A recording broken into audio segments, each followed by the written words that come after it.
અત્યારે હેડો અત્યારે જવું છે રાતે બોલ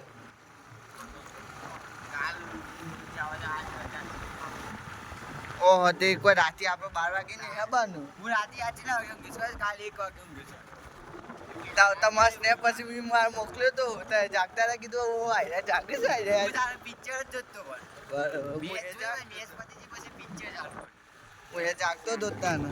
આરસીબી આરસીબી થોડા માટે વધારે કયા વિરાટે ખેંચી દો પણ બીજા બધા ખેંચ્યું હોય ને ગોરું ખેંચ્યું એમ સિરાજે ના ચાલે હો ચાલતું નહીં બધા જૂઠા માણસો છે મોહમ્મદ સિરાજ નતો પેલો એક ફોરન મારી હું નામ થઈ પેલો 58 માં હો મારી એ તો જોરદાર પ્લેયર બટલર પ્લેયર છે બટલર નહીં એટલે મારી ગયો સમજો